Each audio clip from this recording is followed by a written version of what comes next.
You're taking a live look outside at the Mile High City tonight. Still a bit chilly, but the snow is moving out and pretty much gone out of Denver here soon. We'll get to meteorologist Corey Reppenhagen in just a moment. But first, the overnight storm is the biggest storm Greeley has seen since 2006, the 7th biggest storm on record in that city. Got a couple of shots of our crew that was out there live this morning trying to brush off some of the snow and showing you just how deep it really was. All right, let's bring in now Corey Reppenhagen to give us an idea of kind of what the totals are and like where things stand at this hour, Corey. Yeah, well, the storm is just about started stopping, but it's not done stopping until the snow stops falling. It's kind of my take of the classic Dr. Seuss there, but it is starting to move out of the state. We still got a little bit of little flurries here in the Denver area, trying to hang on, and those could hang on for another hour or two, but accumulating snow is done and it's starting to work its way out of the state. So how do I know that? Because I'm looking at the satellite and radar. First look up at the Colorado area. You can see those snowy blue and white reflections starting to disappear from the northern part of Colorado. The storm that's actually causing this is way down there near El Paso, Texas, and as that moves across the bottom of New Mexico, it'll eventually get out of range and the snow machine will come to an end here in the Denver metro area. Here's a look at the satellite or the radar picture here coming down. You can see the really thick band down in southern Colorado, but northern Colorado is cleared out for now. You can see those reflections really starting to disappear. Just a few flurries along the side of the foothills and down in the southern part of the metro, down in the Palmer Divide, still picking up. Now this will gradually clear towards the east and towards the south. So down to the south will be the final part. So here's those winter alerts and when they are set to expire. Denver in the northern part of the Front Range, done at 11 p.m. tonight. Palmer Divide, Eastern Plains, you're done at 5 a.m. tomorrow morning. And down in the southern part of Colorado, we are hanging on till about 8 a.m. I'll have more information about that forecast and what we're expecting for tomorrow coming up in my full forecast. But first, let's get out to part of the foothills there. We saw the big totals in Greeley, but on the other end of that was Golden, and that's where Lauren Scapidi is at. How has your night been out there, Lauren? Hi, Corey. Things are looking pretty good now. It really has stopped snowing here. Maybe some small flakes that you might be able to see on the camera. It piled up pretty good on the trees throughout the day, but right now the sidewalks and the roads are clear, which means driving conditions are good, and so are the conditions for some snowballs today. Oh, I love it. I love snow. In Colorado, you love it or you learn to live with it. 10 inches of snow in Golden didn't seem to stop people from getting out and about. Yeah, we're just poking around. What'd you get? Anything good? Something on sale. Some opted for a treat. Yeah, it's cold. The same temperature as the weather. We got some frozen yogurt. Kind of sloppy, but very pretty. All the leaves and all the trees are covered with snow. Golden has lights on the trunk. It looks very romantic. Beauty is in the eye of the beholder. It looks like shaving cream. That's what I think. That's true. The shaving cream didn't stick to the sidewalks or streets too much. We drove through on it and the roads were fine. Just fine. You're talking to two people who were raised in Canada. We grew up so in this Canada, is yeah. honestly pretty mild. Diane Forsland on the left is visiting Lenore Olson on the right from out of town. We don't have any snow right now, which is very, very unusual, so this is fun. Just like these two, Piper Henry on the right is visiting Olivia Carroll on the left from Boston. Yeah. It's been snowing all day.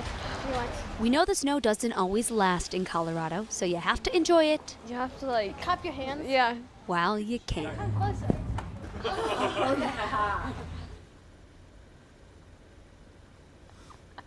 She's got a pretty good arm, right? She nailed it. Jenny, everybody else I talked to on the sidewalk today seemed pretty much just unbothered by the snow. That's part of living in Colorado, I suppose. All right, Lauren, thanks for going and playing in the snow for us today. Remember, the Denver Coliseum is open 24 hours as part of a pilot program. This is the first time the city has opened an overnight shelter like this when it's still above 20 degrees but expected to go colder and that will stay open through next week. The snow meant some fresh powder at Colorado's newest ski resort on the Front Range, if you can believe that. Evan Krugel reports from Windsor. A snowy day in Colorado is the perfect chance to hit the slopes. But Christian Jorgensen, there we go, isn't fixing bindings where you might expect. All right, man, you should be set there. Because this ski hill is smack in the middle of Weld County farm country. It's a wide open space that has now been turned into a slice of heaven where you can learn to ski, snowboard, tube. And Saturday was the perfect day to test out Colorado's newest resort. As Hoedown Hill in Windsor was hammered with overnight snow, with reports of over a foot in nearby Greeley. I-25 was crystal clear. I was going 80, and then as soon as I get on 34 and head towards Greeley, it was covering it. Like the plows weren't even really out. That snow last night helped out quite a bit. The storm's bullseye creating a blessing for Tyler Lind. There you go. Whose family built this 135-foot hill after excavating a nearby golf course they own. We actually had it a little steeper last year, and we tested it out and had tubes going about 50 miles an hour, so we had to degrade it a little bit for this year. But yeah, this hill was made just for this. This is a paradise. This is a winter paradise here. Yeah! Paradise in an unexpected place. Yes, Windsor is not the place that you would expect to have 6 fresh inches of snow and a hill full of snowboarders. That was awesome! There is not a single thing out here that doesn't bring a big smile to my face. That was Evan Krugel reporting. Hoedown Hill is open from 9 a.m. to 9 p.m. on the weekends and from 3 p.m. to 9 p.m. Monday, Thursday, and Friday. Tickets cost about $35. Today, family, friends, and community members gathered to celebrate the life of prominent Colorado filmmaker Jim Havey. He died last month at the age of 74 after battling Alzheimer's. Jim dedicated his career to documenting the history of Rocky Mountain West in films like The Great Divide and The 5 States of Colorado, his final film. He retired after that premiered last April. Today, there was a celebration of life in his honor at Denver Botanic Gardens. It was open to everyone. When Havey died, he was working on a film about the Rocky Flats. We have a link on our website if you'd like to make a donation to his team, because they're working on making sure that gets finished. We have seen so many acts of friendship since the Marshall Fire. In those early days, a group of neighbors banded together to cook soup for fire survivors. Now those survivors get to make those recipes themselves. Today, the Front Range Soup Brigade launched a cookbook benefiting Marshall Fire survivors. Over 90 of them gathered at the Marshall Fire Recovery Center in Louisville to try some of the soups made by the volunteers. Every survivor at that event got a limited edition copy of the cookbook from Marshall Rock and the Soup Brigade. Survivors who were not at that event can still get a free digital copy of the cookbook through the Marshall Rock website.